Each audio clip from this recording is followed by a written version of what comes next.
Vasavya nursing home వారు నిర్వహిస్తున్న health education ప్రోగ్రాంకి అందరికీ స్వాగతం సుస్వాగతం. ఇది గత 26 సంవత్సరాలుగా ప్రతి వారం వివిధ స్పెషలిస్ట్ డాక్టర్ల చేత రకరకాల టాపిక్స్ మీద నిర్వహించడం జరుగుతుంది. రేపు డాక్టర్స్ డే జూలై 1న ఈ సందర్భంగా హెల్త్ ఫర్ ఆల్ అనే విషయం గురించి డాక్టర్ సమరం గారు మాట్లాడతారు. జూలై 1 అంటే డాక్టర్స్ డే అని ఇది 1991 నుంచి డాక్టర్ బిధాన్ చంద్రరాయ్ గారి బర్త్డే ప్లస్ ఆయన వర్ధంతి కూడా అదే రోజు కావడంతో గవర్నమెంట్ ఆఫ్ ఇండియా డాక్టర్స్ డేగా ఆ రోజు 1991 నుండి ప్రకటించింది. ఆ రోజు నుండి ఇప్పటి వరకు అది డాక్టర్స్ డేగా మనం అందరం సెలబ్రేట్ చేసుకుంటూ వస్తున్నాము. ఈ సందర్భంగా హెల్త్ ఫర్ ఆల్ అనే విషయం గురించి డాక్టర్ సమరం గారు మాట్లాడతారు. డాక్టర్ సమరం గారు పూర్వ జాతీయ అధ్యక్షులు ఇండియన్ మెడికల్ అసోసియేషన్కి. ఈయన ఇండియన్ మెడికల్ అసోసియేషన్గా జాతీయ అధ్యక్షులుగా ఉన్నప్పుడు నేషనల్ హెల్త్ పాలసీని ఎన్నో అధ్యయనాలు చేసి ప్రజలందరికీ ఆరోగ్య సౌకర్యాలు అందే విధంగా పాలసీని నిర్మించారు. దానిని అప్పటి ప్రధానమంత్రి మన్మోహన్ సింగ్ అలాగే హెల్త్ మినిస్టర్ గులాం నబీ ఆజాద్తో పలుమార్లు చర్చలు జరపడం కూడా జరిగింది. వారు అందులో విషయాలు చాలా తీసుకుంటాం కూడా జరిగింది. చాలా బాగుందని మెచ్చుకున్నారు. అటువంటి డాక్టర్ సమరం గారు మన ఆరోగ్య ఆంధ్రప్రదేశ్ కోసం ఏం చేయాలి, ఎలాంటి పథకాలు చేయాలి, వీటన్నిటి గురించి ఇప్పుడు ఆయన మనకు వివరిస్తారు. ఇప్పుడు డాక్టర్ సమరం గారిని మాట్లాడవలసిందిగా కోరుతున్నాం. అలాగే ఫేస్బుక్ ఫ్రెండ్స్ అందరికి కూడా స్వాగతం. మీకు ఈ స్పీచ్ అయిపోయిన తర్వాత ఎటువంటి డౌట్స్ ఏమైనా ఉన్నా మాకు తెలియజేస్తే డాక్టర్ సమరం గారు దానికి సమాధానం చెప్తారు. ఇప్పుడు డాక్టర్ సమరం గారిని మాట్లాడవలసిందిగా కోరుతున్నాం. ఈనాటి ఆరోగ్య సదస్సుకి అధ్యక్ష వహిస్తున్నటి డి రవికుమార్ గారు, అలాగే ఈ కొన్న వారందరికీ ఫేస్బుక్ ఫ్రెండ్స్ అందరూ కూడా నమస్కారం. డాక్టర్స్ డే దాన్ని పురస్కరించుకుని ఈరోజు ప్రత్యేకంగా ఈ కార్యక్రమం ఏర్పాటు చేశాం. డాక్టర్స్ డే అనేది ఎవరి కోసం పెట్టారు, ఎవరు ఎందుకోసం పెట్టారు, ఎవరిని గౌరవించకోసం పెట్టారంటే డాక్టర్ బిసి రాయ్. ఆయన ఒక గొప్ప వైద్యుడే, డాక్టరే కాదు, ఆయన ఫ్రీడమ్ ఫైటర్, స్వాతంత్ర సమరయోధుడు, పొలిటికల్ లీడర్. ఆయన పశ్చిమ బెంగాల్కి చాలా కాలం ఆయన ముఖ్యమంత్రిగా ఆయన చేశారు. ఆయన చీఫ్ మినిస్టర్గా కూడా చేశారు. డాక్టర్స్ అందరికి కూడా బీసీ రాయ్ అంటే చెప్పలేదు గౌరవం, ఆదర్శం కూడా. మా వాసవ నరసింహం కూడాను బీసీ రాయ్ అంటే ఆయన బాటలోనే పయనిస్తూ మెడికో సోషల్ వర్క్, సామాజికంగా వైద్య సేవలు అందించడంలో ఆయన ఆదర్శంగా తీసుకొస్తున్నాం. ముందుగా డాక్టర్స్ డే గురించి చెప్పుకో, 2 ముక్కలు డాక్టర్స్ ఎందుకు పెడతాం అంటే డాక్టర్ బీసీ రాయ్ గురించి చెప్పుకోవాలి. డాక్టర్స్ డే అంటే బీసీ రాయ్ జన్మదిన సందర్భం అనుకోకుండా అదే రోజు ఆయన మరణించారు కూడా. 2 జననం మరణం 2 ఒక్కరోజే జరిగాయి. ఒక్క తారీఖునే, అది జూలై 1 జరిగింది అన్నమాట.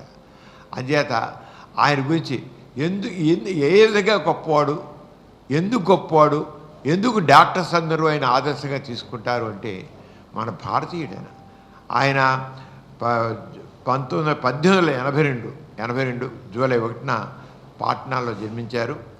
అలాగే 1962 జూలై 1న మరణించారు. 2 అని చెప్పాం కదా, జూలై 1 జననం మరణం 2 కూడా. ఆయన చాలా క్రమశిక్షణ గల మనిషి, చదువు మీద చాలా ఆసక్తి గలవాడు. ఆయన పాట్నా కాలేజీ నుంచి మ్యాథమెటిక్స్లో బ్యాచిలర్ డిగ్రీ తీసుకున్నారు, మ్యాథమెటిక్స్. కానీ ఆయన ఇంగ్లాండ్ వెళ్ళి ఇంగ్లాండ్లో ఎంఆర్సిపి ఎఫ్ఆర్సిఎస్ 2 కూడా చేశాడు. అంటే మెడికల్గా మామూలు మెడిసిన్ జనరల్ ఫిజిషియన్గా కూడా ఆయన డిగ్రీ పొందాడు.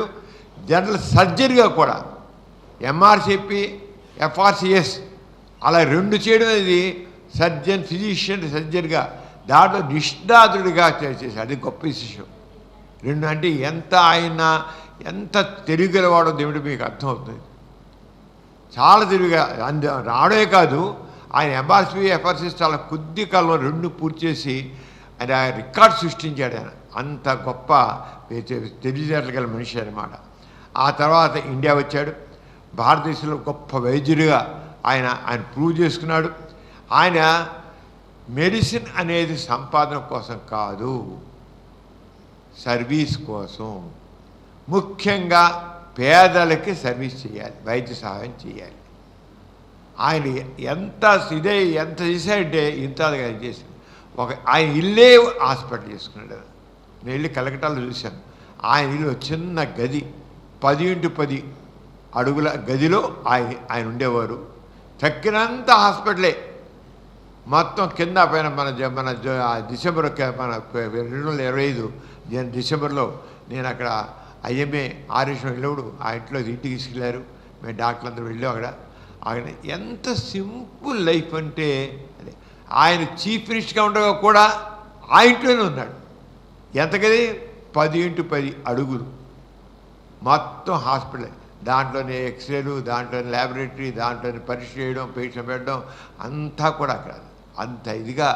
అంటే సేవే పరమావధి అన్నట్లుగా ఆయన చేశారు. చాలా గ్రేట్ మ్యాన్. ఆయన అలాగే సేవ చేసి ఆయన మహాత్మా గాంధీ కూడా పర్సనల్ డాక్టర్గా ఉన్నాడు. మహాత్మా గాంధీ పర్సనల్ డాక్టర్ అయినా. మహాత్మా గాంధీ ఆయన చేశారు. అలాగా అనేక గాంధీ గారితో పాటు స్వాతంత్ర సమరంలో పాల్గొన్నారు. అనేక సామాజిక కార్యక్రమాల్లో పాల్గొన్నారు. ఇంకా భారత కాంగ్రెస్లో పనిచేశారు. ఆయన బ్రిటిష్ పాలనకు వ్యతిరేకంగా పోరాడారు. ఆయన రోగులకు సేవ చేయడం ఎంత ముఖ్యమో దేశ సేవ కూడా అంత ముఖ్యంగా తీసుకున్నాడు. సఫరింగ్ హ్యుమానిటీ, బాధల్లో ఉన్న వాళ్ళకి సేవలు అందించడం, అలాగే భారతదేశ సేవ కోసం దేశం కోసం సేవ చేయడం అంత ఇదిగా అన్నమాట.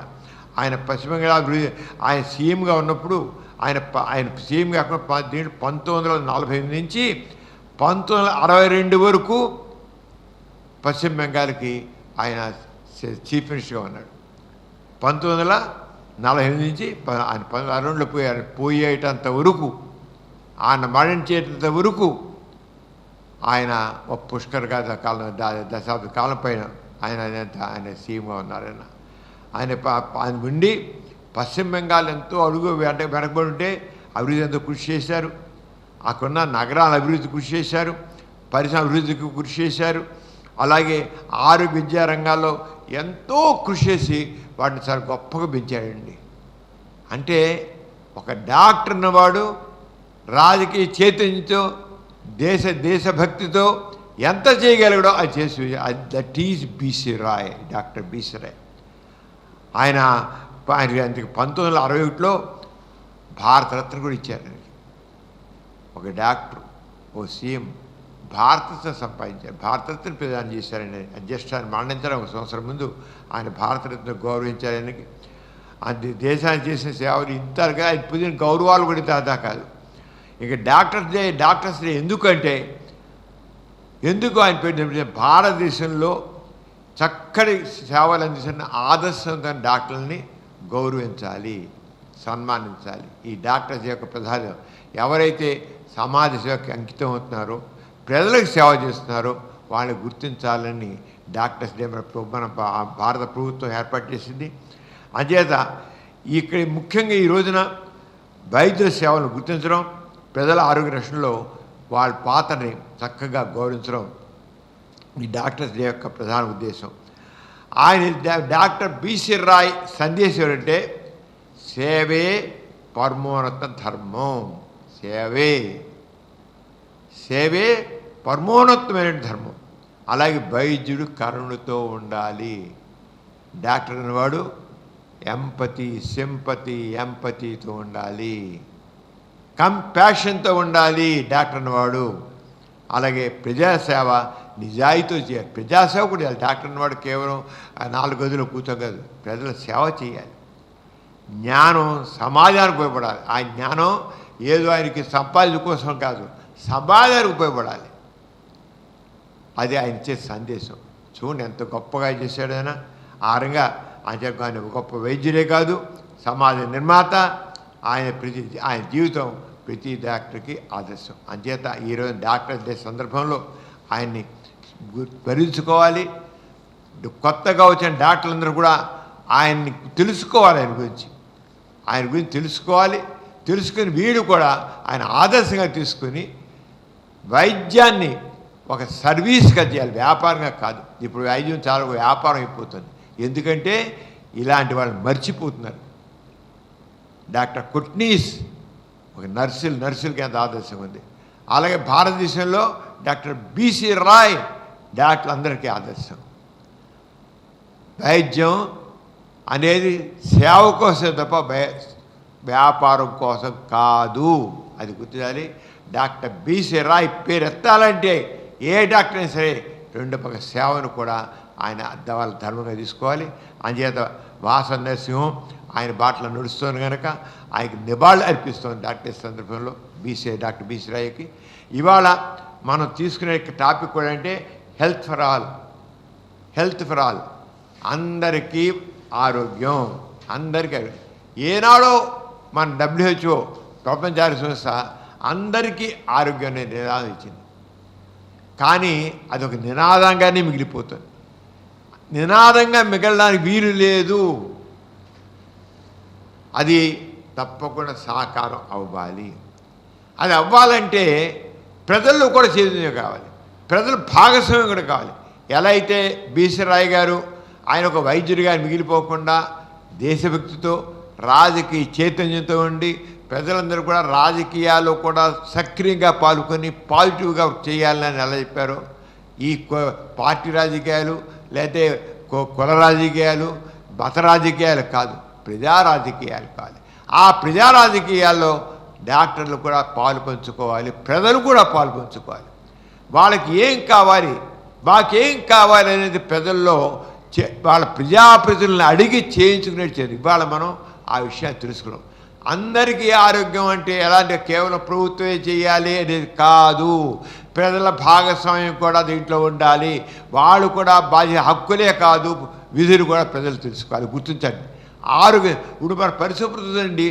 అనారోగ్యం వల్ల అనేక జబ్బులు వస్తాయి. అనారోగ్యం వల్ల మనం ఈ చుట్టూ మన ఇంట్లో పోయి తుడుస్తాము, ఆ చెత్త తీసి గోడ పక్కన పడేస్తాం, అలా గొడవ రోడ్డు మీద పడుతుంది. అదంతా దాంట్లో కావాల్సిన పురుగులు వస్తాయి, ఎన్నో వస్తాయి, చివరికి మరి తాగే నీళ్ళతో కలుస్తాయి, క్రిములు, మనకి అనారోగ్యం వస్తాయి. అరే పరిశుభ్రత పాటించడం, అనారోగ్యం వల్ల పరిశుభ్రత లేకపోవడం వల్ల ఎన్నో జబ్బులు వస్తాయి. మన కాలువలు తీసుకెళ్ళి చెత్తంతా పారేస్తుంటాం, కాలువలు మురికంతా పారేస్తుంటాం. ఎంత పని ఊళ్ళో మురికంతా కాలువలు పారేస్తాం. ఆరోగ్యం ఎలా ఉంటే ఆ కాలువ రేలే మనం చేస్తుంటాం. అంటే ఎన్నో విషయాలు మనం ప్రజల భాగస్వామ్యం కాదు. ఈ రోజు చెప్పబోయేది ఏంటంటే ప్రజల భాగస్వామ్యం కూడా ఆరోగ్య రక్షణలో ఉండాలి. అందరికీ ఆరోగ్యం అంటే ప్రజలు చెప్పుకుంటూ ప్రభుత్వం ద్వారా కూడా ఎలా చేయాలి, ఎలా ఉండాలి ప్రణాళిక. ఇప్పుడు మన దేశంలో చెప్పాలి, మన స్వాతంత్రం వచ్చి 70 సంవత్సరాలు దాటిపోయిన కూడా ఇంకా విలేజ్ గ్రామీణ ప్రాంతాల్లో సరిగా ఆరోగ్య సదుపాయాలు లేకుండా అక్కడ కాన్పులు అయ్యి చనిపోయే మహిళలు ఉన్నారు. ఇంకా మలేరియా, టీబీ, డెంగ్యూ లాంటి జబ్బులతో చెప్పుతున్నారు. అలాగే గిరిజన ప్రాంతాల్లో ట్రైబల్స్ ఇప్పటికీ సరైన ఆరోగ్య సదుపాయాలు లేకుండా బాధపడుతున్నారు. 70 సంవత్సరాలు మేము స్వాతంత్రం ఇచ్చి ఏమి సరైన దేనికోసం అని ఎందుకు బాధపడాలి? అంచేత ప్రజల్లో కూడా ఏ రకమైన సైతం రావాలి, ఆరోగ్యం ఏ రకంగా వాడు శ్రద్ధలు చేయాలి, ఎలా శ్రద్ధలు తీసుకోవాలి, ప్రభుత్వం కూడా ఏ రకంగా శ్రద్ధ తీసుకోవాలి వాళ్ళ మీ దృష్టికి తెలుస్తుంది. ఎందుకంటే అందరికీ ఆరోగ్యం కల్లా ఇక్కడ ప్రభుత్వం కృషి, ప్రజల యొక్క భాగస్వామ్యం రెండు ఉండాలి. దాంట్లో ఎలా ఉండాలి, దీనిలో కొంత నేను ఐఎంఏ నేషనల్ ప్రెసిడెంట్గా ఉండగా కూడా ఈ నేషనల్ హెల్త్ పాలసీని తయారు చేసి అప్పుడు పిఎం గారికి అప్పుడు అందరూ కూడా మాట్లాడడం జరిగింది, వాళ్ళందరితో చర్చించడం జరిగింది.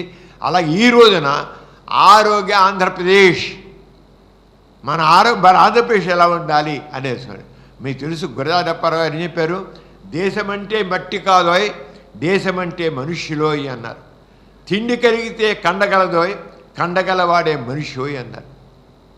ఆరోగ్యంగా ఉండాలి, తిండి తినాలి, తిండి కలిగితే కండగలదోయ్, కండగలవాడే మనిషి. ఇంకేమన్నాడు, ఈశ్వరోమని మనుషులుంటే దేశం ఎగ్గతి బాగుపడు అన్నారు. కేవలం పాటలు పాడుకుంటున్నాం, ఇది అందరూ పాడుతారు. గురజాడ వారి పాట అందరి నోట్లో ఉంటుంది. ఈశ్వరోమని మనుషులుంటే దేశం ఎగ్గతి బాగుపడినాయి. ఈశ్వరోమని మనుషులు ఎందుకు ఉన్నారు? ఆరోగ్యం సరిగా కాపాడుకోక, చేతులారా పాడు చేసుకుని అనారోగ్యాలు కొన్ని, ప్రభుత్వం సరైనట్టు వైద్య సేవలు కొన్ని 2 రకాలున్నాయి. చెప్తాను ఈ రకంగా ఏం చేయాలి మేము చెప్తాం.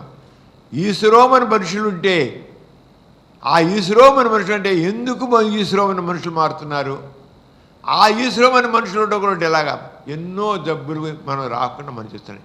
లైఫ్ స్టైల్ డిసీజెస్ అని ఎక్కువైపోయాడు. జీవన శైలి వల్ల వచ్చే వ్యాధులు, షుగర్ కావచ్చు, బీపీ కావచ్చు, ఏదైనా సరే ఇలాంటివి ఎన్నో ఉన్నాయి.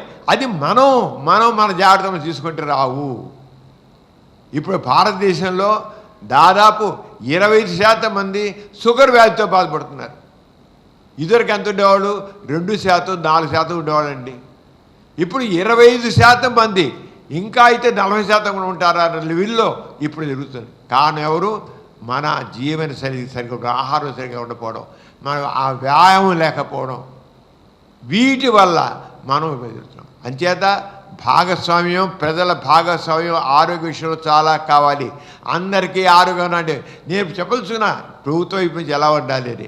కానీ ముందు మాత్రం ఈ చెప్పే ముందు ప్రజల భాగస్వామ్యం, ప్రజల యొక్క బాధ్యత అనేది, ప్రజల బాధ్యత తెలుసుకోకుండా ప్రభుత్వం చేయట్లేదు అని కుదరదు.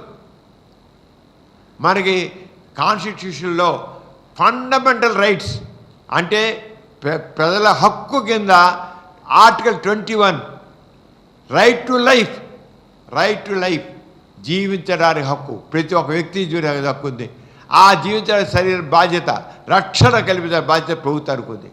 రైట్లు ఎక్కడైనా ప్రజలు జీవించడానికి ఇబ్బంది కలుగుతుంటే, వాళ్ళకి చాలా కలుగుతుంటే వెంటనే సుప్రీంకోర్టుకి వెళ్ళచ్చు. ఫండమెంటల్ రైట్స్ అయినా సరే, రైట్ టు లైఫ్, అలాగే రైట్ టు హెల్త్ ఉంది. రైట్ టు లైఫ్లో రైట్ టు హెల్త్ ఉంది. దీని గురించి సుప్రీంకోర్టు వాళ్ళ యొక్క జడ్జిమెంట్ కూడా ఇచ్చింది. కొన్ని వెళ్తే రైట్ టు లైఫ్లోనే రైట్ టు హెల్త్ కూడా ఉందన్నమాట. The supreme court of India has ruled that right to health and medical care is an integral fundamental part of the right to life. ఎంత స్పష్టంగా చెప్పడం ఎంత జరిగిందన్నమాట. దాంట్లో the supreme court of India has ruled out that right to health and medical care right to health అనమాట. Care is an integral and fundamental part of the right to లైఫ్లో ఉంది, article 21లో ఉంది అని చెప్పి. అంచేత రైట్ టు లైఫ్ ఎంత ఉందో right to health ఉంది అని చెప్పి ప్రభుత్వం ప్రజలకి డిమాండ్ చేస్తే చూడాల్సిన బాధ్యత ప్రభుత్వానికి ఉంది. అడిగి అంటే ప్రజలు వాళ్ళ హక్కుల్ని గుర్తించాలి, వాళ్ళ రైట్స్ని గుర్తించాలి, ఆ రైట్స్కి తగ్గట్లుగా వాళ్ళ బాధ్యతలు గుర్తించాలి, వాళ్ళ బాధ్యత ప్రకారంగా చేయాల్సిన అవసరం ఉంది. అంచేత right to health, right to life ఎలా ఉందో ఫండమెంటల్ రైట్గా రైట్ టు హెల్త్ కూడా ఉంది, వేరుగా లేదు, దాంట్లోనే కలిసి ఇంటిగ్రేటెడ్ పార్ట్ అనమాట. అంతేకాకుండా ఆర్టికల్ 47 మన భారతదేశం దాంట్లో which places a primary duty on state to improve public health and raise the standard of living. ప్రజారోగ్యాన్ని చూపించాల్సిన బాధ్యత ఆర్టికల్ 47లో ఉంది. అంటే ఎంతవరకు ఎన్ని రకాలుగా మనకి ప్రభుత్వం చేయాలి, ఎన్ని రకాలుగా మన బాధ్యతలు అర్థమవుతుంది. The failure of government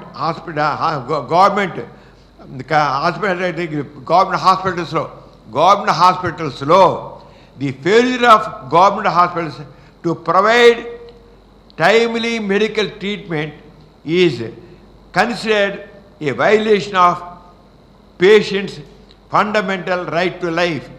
government హాస్పిటల్లో అక్కడ వచ్చిన రోగులకి సరైన వైద్య సేవ లేకపోయినట్లయితే right to life, right to health అనే ఫండమెంటల్ రైట్ని ప్రభుత్వ ఆసుపత్రిలో వైలేట్ చేసినట్లే అని సుప్రీంకోర్టు చెప్పింది. అంటే ఎంత ఇదిగా ఉందో చూడండి. అంటే ఇవన్నీ ఎక్కడి నుంచి వచ్చాయండి? బీసీ రాయ లాంటి వాళ్ళు వాళ్ళు పోరాడి వాళ్ళు మాట్లాడి మన కాన్స్టిట్యూషన్లో కూడా ఆ రంగా వచ్చేట్టు చేశారు. ప్రభుత్వ హాస్పిటల్లో నిర్లక్ష్యం పనికిరాదు. వైద్యులు తప్పకుండా సరైన సేవలు అందించాలి. అయితే నేను ఇంత బుద్ధి చెబుతా, నేను మన బాధ్యత కూడా ఉంది. అయితే ఏ రకంగా మనకి శారీరకంగా, మానసికంగా, పర్యావరణ పరంగా అన్ని రకాలుగా కూడా మనకి ఎలా ఉండాలి అని గురించి స్ట్రెంగ్త్ అండ్ మనం ముందు విలేజెస్ విషయంలో తెలుసుకున్నాం. Strength and rural health infrastructure. మనకి మీకు అందరికీ తెలుసు పీసీలు ఉన్నాయి, ప్రాథమిక ఆరోగ్య కేంద్రాలు అని. అలాగే సబ్ సెంటర్స్ ఉన్నాయి, అంతే కదా. కొన్ని గ్రామాలు కలిపి ప్రైమరీ సెంటర్. ఆ ప్రైమరీ సెంటర్స్ పేరుకే కానీ డాక్టర్లు ఉండట్లేదు, నర్సులు ఉండట్లేదు, ల్యాబొరేటరీ వాళ్ళు ఉండట్లేదు, మందులు ఉండట్లేదు. అలా కాకుండా ఈ పీసీలో ఏదైతే ప్రాథమిక వైద్య కేంద్రాలు ఉన్నాయో అక్కడ ప్రైమరీ సెంటర్స్, సబ్ సెంటర్స్లో కూడా ఫుల్ టైం డాక్టర్స్ ఉండాలి, నర్సెస్ ఉండాలి, డయాగ్నోస్టిక్ ల్యాబొరేటరీ ఫెసిలిటీస్ ఉండాలి, మెటర్నిటీ వార్డ్స్ ఉండాలి. ఎందుకంటే ప్రతి విలేజ్లోనూ మరి స్త్రీలు ఉంటారు, గర్భిణీ స్త్రీలు ఉంటారు, కాన్పులు అవ్వాలి. అంచేత వీటిని బలోపేతం చెయ్యాలి. ఎలాగ అందరికీ ఆరోగ్యం. మన ఇవాళ డాక్టర్ మనం చెప్పుకున్నామంటే అందరికీ ఆరోగ్యము, అందరికీ ఆరోగ్యం. దీంట్లో గర్భిణీ స్త్రీలు ఇలా మన చేత ఈ ప్రభుత్వం రైట్ టు లైఫ్లో ఫండమెంటల్ 20 ఆర్టికల్ 21లో and fundamental right to health, life and health కూడాను. అంచేత ప్రైమరీ సెంటర్స్ని కంప్లీట్గా బలోపేతం చేయాల్సిన బాధ్యత పడుకుంది. అలాగే ఎక్స్పాండ్ మొబైల్ మెడికల్ యూనిట్స్. మరి సంచార వైద్యశాలని ప్రభుత్వం చెబుతుంటుంది, అది చాలా విస్తృతంగా చేయాలి. సంచార వైద్యశాల మారుమూల గ్రామాలకి అసలు అక్కడ ఎక్కడైతే డాక్టర్ లేడో ఆ డాక్టర్ లేని చోట కూడా సంచార వైద్యశాలలు వాళ్ళు వైద్య సేవలు అందించాల్సిన అవసరం ఉంది. ఈ విషయం దానికి ఇప్పుడు ప్రజలు ఎప్పుడైతే రైట్ టు లైఫ్ అనేది ఫండమెంటల్ డ్యూటీ ఆఫ్ 21 ఉంది, ప్రభుత్వం ఫండమెంటల్ రైట్ ఆఫ్ 21, దాన్ని అర్థం చేసుకుని వాళ్ళ ప్రజాప్రతినిధుల ద్వారా వాళ్ళ సర్పంచ్ గారికి డిమాండ్ చేయాలి, ఆ కొన్నంటే మండలాలకు సంబంధించిన వాళ్ళకి చేయాలి, ఎమ్మెల్యేని చేయాలి. ఏమయ్యా, this is fundamental right of ఈ సిటిజన్ ఆఫ్ ఇండియా, నువ్వు ఎందుకు మాకు కలిగించాలని అడగాల్సిన బాధ్యత ఉంది. అప్పుడే ఈ సంచార వైద్యాలు కూడా మారుమూల గ్రామాలు కూడా వెళతాయి. ఇవాళని ఎందుకు మన బీసీ రాయి భర్తీ డాక్టర్ సందర్భంలో ఎందుకంటే ప్రజలు చైతన్యం చేయాలి, ప్రభుత్వాన్ని కూడా హెచ్చరిక చేయాలని నేను ఇవాళ చెప్పదలుచుకున్న విషయంలో. అంచేత మొబైల్ క్లినిక్స్ని అన్నితో డాక్టర్స్తో, నర్సెస్తో, బేసిక్ డయాగ్నోస్టిక్ టూల్స్తో అండ్ మెడిసిన్స్తో ప్రతి విలేజ్కి వెళ్ళాల్సిందే. వారం ఒకసారి 2 సార్లు వెళ్ళాల్సిందే, చూడాల్సిందే, చేయాల్సిందే. అంచేత రెగ్యులర్ విజిట్స్, అది రెగ్యులర్గా ఈరోజు వస్తుంది, ఈ వారం వస్తుంది అనేది రెగ్యులర్ చేయాలి. అలాగే ప్రమోట్ టెలిమెడిసిన్. ఇప్పుడు ఎంతో డిజిటల్గా ఉంది, మనందరూ డిజిటల్, ప్రతి వాడి చేతిలోనూ ఓ సెల్ ఫోను ఉందా లేదా? ఈ సెల్ ఫోన్ ఉంది, ఈ సెల్ ఫోన్ పెట్టుకున్నాం, మాట్లాడిస్తున్నాం. కావాలంటే దీంట్లో జూమ్ కూడా మాట్లాడుతున్నాం. వీడియో కూడా పెట్టి మాట్లాడుస్తాం కదండి. ఈ సెల్ ఫోన్లో మన ఇంట్లో వాళ్ళకి పెట్టుకుంటే దీంట్లో శుభ్రంగా చూసేసుకుంటాం. వాట్సాప్లో వాటిలో అని పెట్టుకున్నాం, వాట్సాప్ పెట్టుకుని వీడియో పెట్టి చూసుకుంటాం. అవునా కదా? ఎంత ఎక్స్పైర్ అయిపోయి చేతిలోకి మొత్తం వచ్చేసినండి. అలాంటి టెలిమెడిసిన్ అనే దాంట్లో ఇష్యూస్ కదా, దాంట్లో చక్కగా ప్రతి విలేజ్లో కూడా అక్కడ ఒక ఏఎన్ఎం ఉంటుంది, ఆశా వర్కర్ ఉంటారు. వాళ్ళకి ఫుల్గా ట్రైనింగ్ ఇచ్చి అక్కడ డాక్టర్స్ ఉండాలి, విలేజ్కి ఉండాలి, ఉండాలి. వాళ్ళకి చిన్న డాక్టర్ ఉన్నట్లయితే ఒకళ్ళకి స్పెషలిస్ట్ ఒపీనియన్, హార్ట్ సంబంధించిందో, ఒక బ్రెయిన్ సంబంధించిందో, ఒక ఇంకోటి కిడ్నీకి సంబంధించాలంటే ఆ స్పెషలిస్ట్తో ఈ టెలిమెడిసిన్ కాన్ఫరెన్స్ మాట్లాడించాలి. ఎంత అడ్వాన్స్ అయిపోయాక ప్రతి చేతిలోనూ మొబైల్ చేసిన తర్వాత ఇది ఎందుకు చేయరు? దీంట్లో టెలిమెడిసిన్లో టెలికన్సల్టేషన్, దాని టెలికన్సల్టేషన్ ఏమంటారంటే దాన్ని టెలికన్సల్టేషన్ కియోస్క్ అంటారు. టెలికన్సల్టేషన్ కియోస్క్ అంటే అక్కడ వీడియో, అక్కడ పట్టణంలో డాక్టర్స్కి అక్కడ అర్బన్ ఏరియాలో ఉన్న డాక్టర్కి, అక్కడ స్పెషలిస్ట్కి, ఇక్కడ మారుమూల ఉన్న విలేజ్లో ఉన్న పేషెంటు కనెక్ట్ చేశారు కియోస్క్, టెలికన్సల్టేషన్ కియోస్క్. అరే ప్రతి విలేజ్లో పెట్టండి, ఒక వీడియో ఉంటుంది, ఆ పక్కనే దాంట్లో అంతా కంప్యూటర్లో మొత్తం వీళ్ళు రిపోర్ట్లు పెట్టేస్తాయి, వీళ్ళు మనిషి కనబడుతుంటారు, ఆ మనిషి మాట్లాడుతుంటారు, ఆ రిపోర్ట్లు పెడతారు, ఆ రిపోర్ట్లు చేయండి. ఎంత దుబారా ఖర్చులు తెగ చేస్తారే. ప్రజల ఆరోగ్యం కోసం ప్రభుత్వం ఈ మాత్రం టెలికమ్యూనికేషన్ కియోస్క్ ఇవ్వట్లేదా?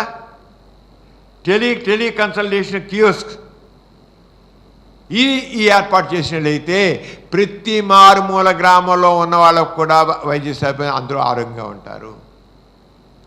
అదే దీని లిమిటేషన్ ఉంటాయి, దీనికి కియోస్క్ దాంట్లో లిమిటేషన్ ఉంటాయి.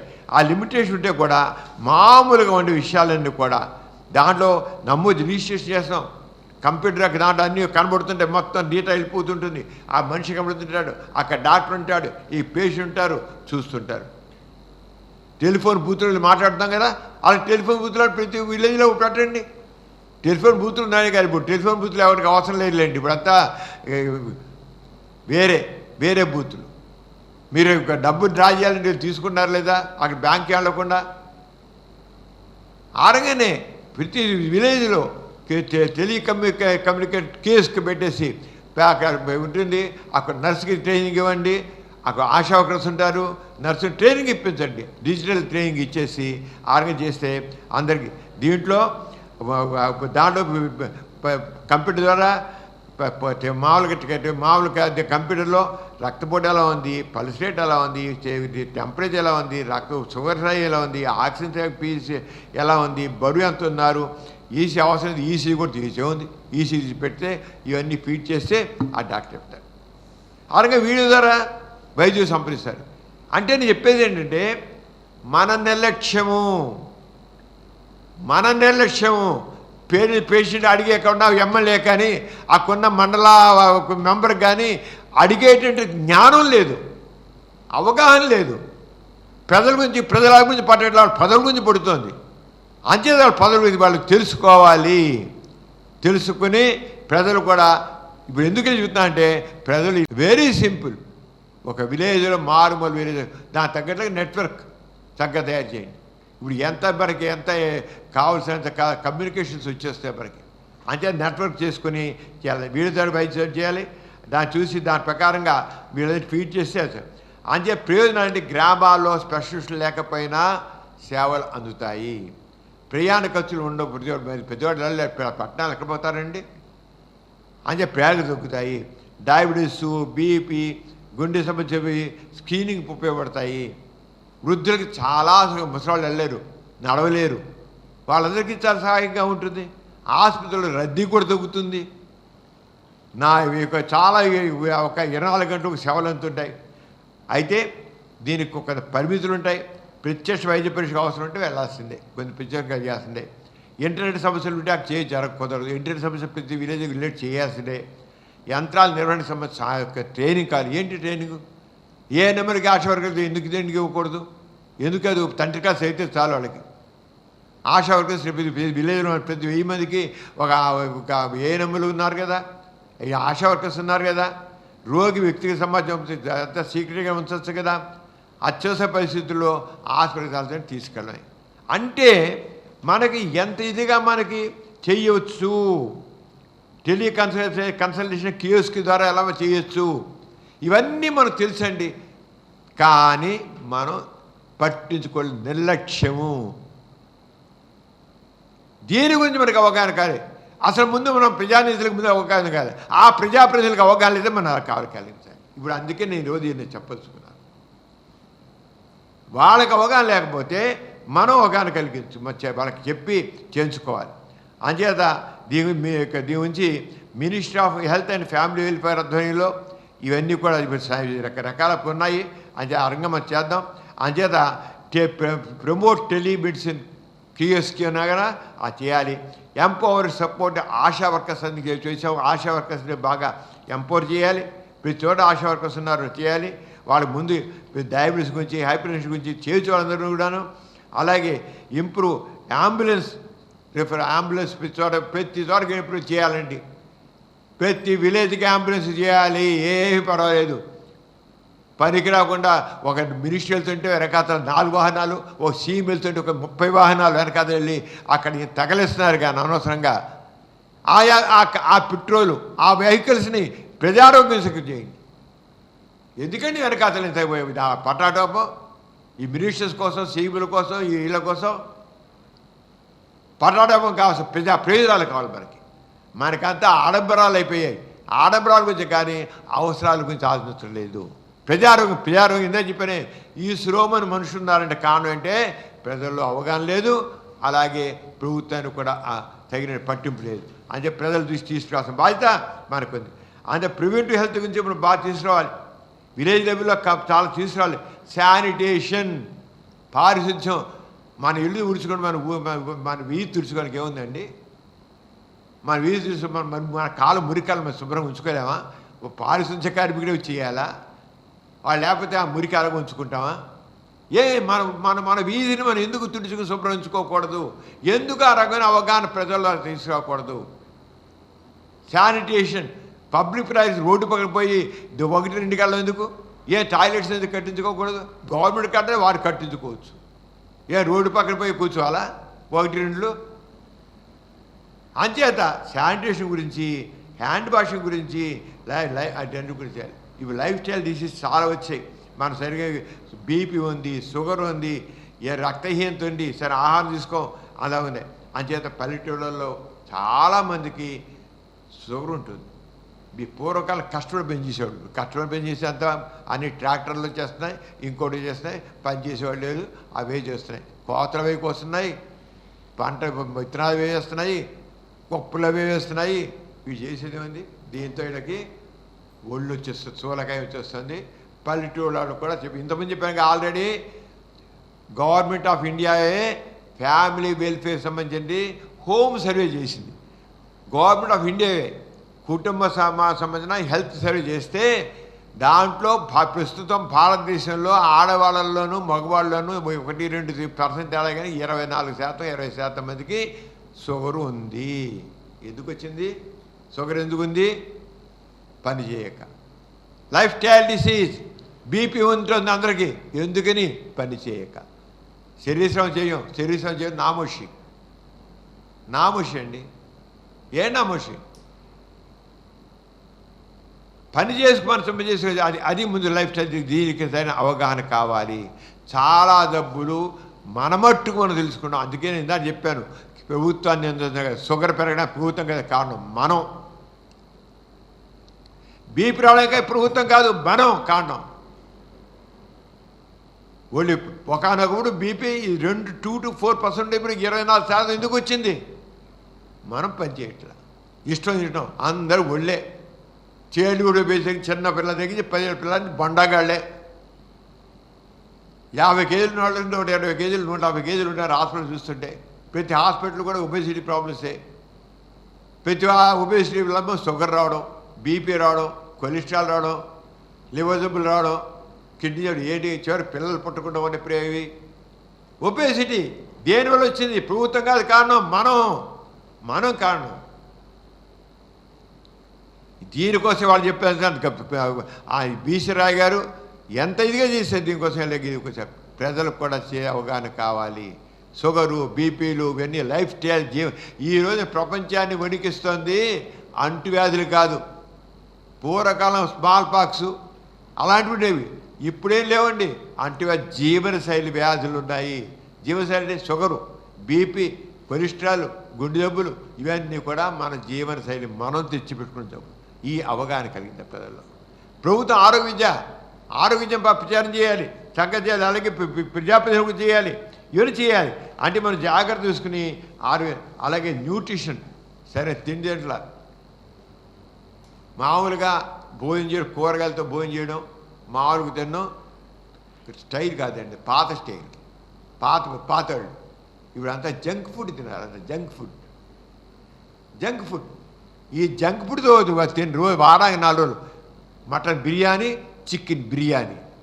మటన్ బిర్యానీ, చికెన్ బిర్యానీ అండి. తింటుంటే ఒళ్ళు రాకేం చేస్తుంది, బీపీ రాకేం చేస్తుంది, షుగర్ రాకపోయినా ఏం చేస్తుంది? ఫ్యాట్. మనం తిన్న ఆహారం వంటి మనం ఏదైనా తిన్నామంటే షుగర్ కింద మారుతుంది. అది కణాలకు వెళ్ళాలి. కణాలకు వెళ్ళాలంటే మనం పని చేయాలి. అది చేసేది ఇన్సులిన్ సరిపోయింది, లేకపోతే ఒంటికి కొవ్వు కింద మారిపోతుంది. మీరు తిన్న ఆహారం కొవ్వు కింద మారుతుంది. అది అన్నం కావచ్చు, మీరు కొవ్వు పదార్థం తిన్న అసలు మనం తిన్న పిండి పదార్థమే, అన్నమే, రైసే కొవ్వు కింద మారుతుంది. ఒంటికి కొవ్వు చేరిందంటే అర్థం ఏంటంటే మనం పని చేయట్లేదు, శరీరం చేయట్లేదు, తింటున్నాము తింటున్నాము. డాక్టర్గా చెబుతున్నాను నేను, దీనికి అంతటి కారణం మన నిర్లక్ష్యమే. ప్రభుత్వాన్ని నిందించగలదు. ఏమంటే షుగర్ మందులు ఇవ్వట్లేదు, ఇచ్చిన పని చేయట్లేదు. పని చేయమండి. వాడు మా చెబుతున్నా, షుగర్ ఉన్నా, బీపీ ఉన్నా, ఇంకోటి ఉన్నా, ముందు మీ ఆరోగ్యం సక్రమంగా ఉండాలి. మీ ఒళ్ళు ఉండకూడదు, తిండి సక్రమంగా ఉండాలి, శుభ్రం నిద్రపోవాలి. రాత్రి 1 గంట 2 గంటలకు పెదాలు మా విజయవాడ పట్టణం చూస్తుంటే మధ్యాహ్నం అర్ధరాత్రి 2 గంటలంటే కుర్రాళ్ళు బైక్లో గిర్రి అని వెళ్తుంటారు. ఎందుకు వెళ్తారు హైదరాబాద్లో? ఏంటి ఈ స్టైల్? పడుకోవాల్సిన స్టైల్లో రోడ్డు మీద తిరగడాలా? రాత్రి 8 గంటలు నిద్రపోవాలి, శరీర వ్యాయామం చేయాలి, ఆ పరిమితంగా భోజనం చేయాలి. ఒళ్ళు పెరగకూడదు. ఒళ్ళు పెరిగితే బీపీ రాదు, షుగర్ రాదు, అప్పుడు హార్ట్ అటాక్లు రావు, బ్రెయిన్ షుగర్ రావు, కిడ్నీ ఫెయిల్యూర్ రావు. ఇప్పుడు గుండె స్పెషలిస్టులు, బ్రెయిన్ స్పెషలిస్టులు, న్యూరాలజిస్టులు, కిడ్నీ స్పెషలిస్టులు వీళ్ళందరూ బతికేది మన నిర్లక్ష్యం అవుతున్నారు. ఈ ఖచ్చితంగా చెబుతారు. ఈ హార్ట్ హాస్పిటల్, బ్రెయిన్ హాస్పిటల్ ఇవన్నీ బతికేది మన వల్లే. వాళ్ళని బతికించేది మనమే. జీవనశైలి వ్యాధులు మనల్ని బతుకులు నాశనం చేస్తున్నాయి. అంచేత ఆరోగ్య విద్య అనేది చాలా ముఖ్యము. ఎంత చాలా సింపుల్ కదండి. దీనికి ప్రభుత్వం కావాలా? మరి ఆరోగ్యం మన చేతిలో ఉంది. అందరికీ ఆరోగ్యం దాంట్లో ప్రభుత్వం ఏదో చేయాలి అని చేయడం కాదు. ముందు మనం ఎంత అనుకుంటున్నాము? శానిటేషన్ కావాలి, సేఫ్ డ్రింకింగ్ వాటర్ కావాలి. సేఫ్ డ్రింకింగ్ వాటర్ నూతుల నుంచి కాదు. అంచేత సేఫ్ డ్రింకింగ్ వాటర్ ఆ మాత్రం సప్లై ప్రభుత్వానికి ఉంది. పరిపాలన ఎక్కడైతే పురపాలక సంఘాలు ఉంటాయో బాగుంటాయో వాళ్ళు సేఫ్ డ్రింకింగ్ వాటర్ సప్లై చేసే బాధ్యత వాళ్ళకు ఉంది. అందుకే right to life, right to health. అదే హెల్త్ ఎడ్యుకేషన్ ఇది కూడా తప్పరు. అందుకనే మన భాషా నెస్సు ద్వారా గత 26 సంవత్సరాలుగా ఈ ప్రోగ్రాం పెడుతున్నాం. Health education very important. ప్రతి వ్యక్తికి ఆరోగ్యం అవగాహన కావాలి. నేను అందుకనే మోడల్కి ఒక బండ్లా తీసుకుని ఎలా చేయొచ్చో చెప్పాలనుకుంటున్నాను. అదేంటంటే ఒక విలేజ్ దాంట్లో సబ్ సెంటర్ అంటే దాంట్లో బేసిక్ కేర్ ఉండాలి, మెటర్నల్ కేర్ ఉండాలి, చైల్డ్ హెల్త్ గురించి ఉండాలి, వ్యాక్సిన్ జరగాలి, ఏఎన్ కనీసం సబ్ సెంటర్స్ ఒక విలేజ్ లెవెల్లో ఒక సెంటర్, హెల్త్ సెంటర్ లేదు. చిన్న విలేజ్కి వెళ్ళి సబ్ సెంటర్ కనీసం ఏఎన్ ఉండాలి. అక్కడ ఏం చేయాలి? హెల్త్ ఎడ్యుకేషన్, మెటర్నల్ కేర్ చేసి చేయాలి. అలాగే 5-6 విలేజ్లు కలిపి ప్రైమరీ హెల్త్ సెంటర్స్, దాంట్లో 24 గంటల సేవలు ఉండాలి. డాక్టర్ ఉండాలి, నర్స్ ఉండాలి, బేసిక్ డయాగ్నోస్టిక్స్ ఉండాలి. దాదాపు 20 పాపులేషన్ 20,000 మంది ఉండే చోట 20,000 చోట ఒక ప్రైమరీ సెంటర్ ఉండాలి. అనేది అలాగే మండల్ లెవెల్లో కమ్యూనిటీ హెల్త్ సెంటర్ ఉండాలి. అక్కడ మినీ హాస్పిటల్లో స్పెషలిస్టులు ఉండాలి, ల్యాబొరేటరీ ఉండాలి, చిన్న సర్జరీలు రాయాలి, అవసరం ఉంటే పెద్ద హాస్పిటల్. ఈ రంగం మనం కొంత ప్రణాళిక, ఒక పద్ధతి చేసుకుంటే ముందు మన ప్రజల్లో చైతన్యం ఉంటే ప్రజల్లో లేదండి. అది అందుకోసం ఇందాక నేను చెప్తాను తపన. ప్రభుత్వానికేమో నిర్లక్ష్యం, ప్రజలకేమో అజ్ఞానం, ఇగ్నోరెన్స్ అండ్ నెగ్లిజెన్స్. నెగ్లిజెన్స్ ఈ రెండు మనం ఎప్పుడైతే సరిదిద్దామో, అందుకనే చైతన్యవంతమైన పౌరుడు సరైన ప్రజాస్వామ్యాన్ని పెడతాడు. అలాగే మొబైల్ హెల్త్ కింద ఎమర్జెన్సీకి వెళ్ళి ఎలా ఉండాలి. అలాగే మ్యాన్ పవర్ తగ్గ ప్రజానికి మనం ఒక మండల స్థాయిలో పెట్టినట్లయితే డాక్టర్సు, నర్సెస్, ఆశా వర్కర్సు, ఏఎన్ఎంలు పద్ధతి ఎంత ఉండాలి అంత ఉంది. అలాగే సర్వీస్ అన్నీ కూడా అన్ని మొత్తం ఓపీడీ ఉండాలి, మెడిసిన్స్ డిస్ట్రిబ్యూషన్ ఉండాలి, బీపీ షుగర్ చెకప్లు ఉండాలి, అక్కడ ఏమైనా ఇంజురీస్ ఉంటే కేర్ చేయాలి. అలా అన్ని రకాల ఇమ్యునేషన్ ప్రోగ్రాం ఉండాలి. Monthly service, digital data, digital కానీ మొత్తం డేటా వచ్చేసి అంతా డిజిటల్ చేసేసుకోవచ్చు. అంత కేస్ రికార్డ్స్ ఉంటే చక్కగా హాయిగా ఎవరైనా రాసుకొచ్చేసుకోవచ్చు. కమ్యూనిటీ డెవలప్మెంట్ అందుకే బడ్జెట్ కూడా పెద్ద ఎక్కువ ఉండదండి. చేస్తే చాలా చక్కగా ఉంటుంది బడ్జెట్. ఇయర్లీ చేసింటే ఇన్ఫ్రాస్ట్రక్చర్కి 2-3 కోట్లు ఉంటే చేయండి, చేసుకోవచ్చు. అలాగా చాలా దగ్గర ఇవన్నీ ఈ రంగా చేసినట్లయితే చాలా బాగుంటుంది. అలాగే మనం చూసినట్లయితే ఇక మనం ఈ రంగం మనం చాలా చూసినది. ఇంకా రకరకాల ప్రోగ్రామ్స్ తీసుకున్నాం. దాన్ని తీసుకుని ఇక అందరినీ మన ఆశా వర్కర్స్ని ఏఎన్ఎంఎల్ని వాళ్ళ ఏరియాలోంచి తీసుకుని ఆ ఊళ్ళోనే పోస్ట్ చేయాలండి. చేసినట్లయితే వాళ్ళకి బేసిక్గా ట్రైనింగ్ ఫుల్గా ఇచ్చినట్లయితే అక్కడ వాళ్ళు ఇది నా ఊరు, నా ప్రజలు అని అవగాహన ఉంటుంది. ఆ ప్రజలకు మన ఊరు అమ్మాయి, మనవాడు అని చెప్పి అక్కడ విదేశీసుకోవడానికి సహకారం ఇస్తారు. అందరం కలిసి అటు ప్రభుత్వం ఇక మనం కలిసి మనం చేసుకుందాం. ముందు మనకు కావాల్సింది what are the basic need. మనకు కావాల్సింది ఏంటి? మాతా శిశు సంరక్షణ, vaccination, nutrition, sanitation, medicines, consultation, super speciality consultation అనేది మనకు కావాలి. ఈ రకంగా చాలా ఉన్న కొన్ని మన ప్రాజెక్ట్ మీకు సింపుల్గా చెబుతున్నాను. అలాగే ఇలా చూసిన రూరల్ హెల్త్ సెంటర్స్ అవన్నీ ఉంటాయి. అర్బన్ ఏరియా కావాలి. అర్బన్ ఏరియాలో కూడా ఇలాగే అక్కడ కూడా మనకు కావాలి. అక్కడ కూడా చాలా అర్బన్ ఏరియా అంటే మన పట్టణ ప్రాంతాల్లో కూడా ఈ షుగరు, బీపీలు ఉన్నాయి. అక్కడ కూడా మెంటల్ హెల్త్ కేర్ కావాలి, అంచోళ్ళు కావాలి.